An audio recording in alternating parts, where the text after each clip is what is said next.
Hello students, today I am going to start the chapter Jahangir, Shahjahan and Aurangzeb. Akbar's reign was important because he was able to consolidate and efficiently administer the Mughal Empire.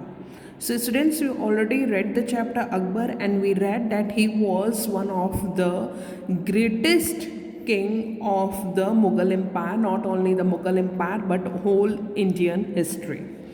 His successor Jahangir, Shahjahan and Aurangzeb extended the empire further. The empire, however, began to decline after Aurangzeb. Okay, so जो उनके उत्तराधिकारी थे बाद में जो आए अकबर के बाद, उन्होंने भी बहुत अच्छे से राज्य को आगे बढ़ाया. But how ever the kingdom started decline after Aurangzeb. लेकिन औरंगजेब के बाद जो मुग़ल एम्पायर था वो धीरे धीरे डिक्लाइन होने लगा, ख़त्म होने लगा. So let's read about the Jahangir. Akbar was succeeded by his son Prince Salim, who took the title of Jahangir, meaning one who sees the world.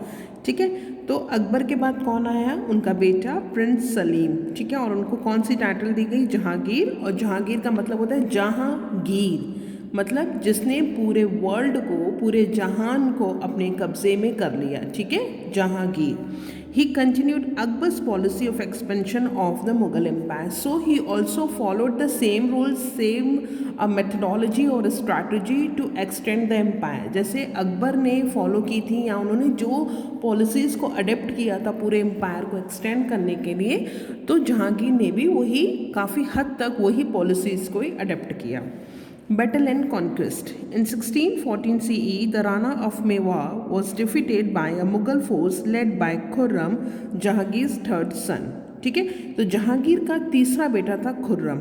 उन्होंने राना का जो मेवार के राना थे उनको क्या किया? हरा दिया. Jahangir was generous in victory and the Rana was given back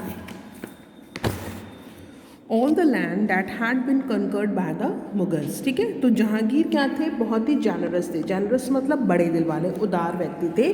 तो उन्होंने क्या किया? मेवार को वापस, राना जो मेवार राज्य था वो वापस किसको दे दिया? वापस राणा जी को दे दिया. But he had to accept the over lordship of Mughals. लेकिन जो मेवार राणा जी को क्या करना था? उसको मुगलों का ओवर लॉर्डशिप, यानी कि उनका राज उनके पास ही रहेगा, बट वो मेन जो रूलर होंगे वो कौन होंगे? मुगल्स ही होंगे.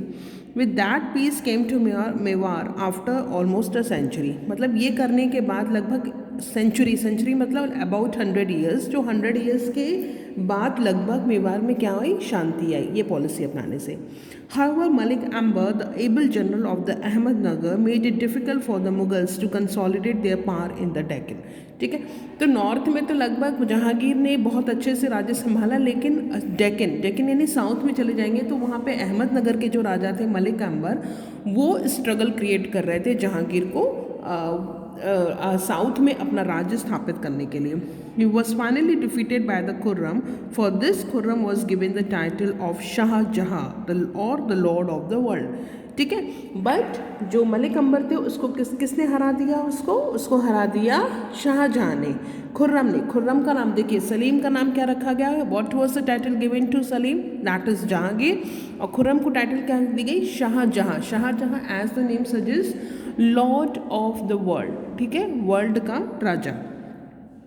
Khurram also captured Kangra fort but lost strategically, commercially important Kandahar to the Persian in 1622, never to recover it again. ठीक है, खुर्रम ने कांगरा फोर्ट को भी क्या किया? कैप्चर कर लिया, बट वो जो इम्पोर्टेंट एक राज्य था कांधार, वो पर्सियन से वो हार गया और वापस उनको फिर नहीं मिल पाया.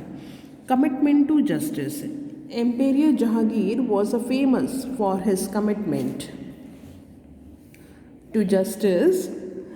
In the Tuzk-e-Jahangiri, his autobiography, Jahangir writes, an unjust society and an unjust government are like moth-eaten wood that may fall down any time and bring down with it everything, the ruler, the ruled and the kingdom. ठीक है, तो जहांगीर जो थे, he was very famous for his justice policy. मतलब वो बहुत ही न्याय को मानते थे और अकॉर्डिंग टू हिम उन्होंने अपनी ऑटोबायोग्राफी, जिस ऑटोबायोग्राफी का नाम क्या है? तुज़्क-ए-जहांगीरी, उन्होंने उसमें लिखा है कि अगर किसी सोसाइटी में अनजस्ट है, अन्याय है, तो वो किससे कंपेयर किया गया, लाइक मॉथ इटिन वुड, मतलब जिस आपने देखा होगा अगर वुड में दीमक लग जाता है तो वो क्या हो जाता है, धीरे धीरे वो लकड़ी को पूरा खा जाता है और वो किसी भी टाइम गिर सकती है, टूट सकती है, बिखर सकती है। तो उसी तरीके से अगर एक राज्य में न्याय नहीं है तो वो राज्य किसी भी टाइम डिक्लाइन हो सकता है। The ruler, the ruled and the kingdom, चाहे वो राजा हो, प्रजा हो और राज्य हो, तीनों धीरे धीरे खत्म होते जाते हैं। It is said that he had a chain of justice put up outside his palace. Any person in trouble could pull the chain and talk to the imperial directly.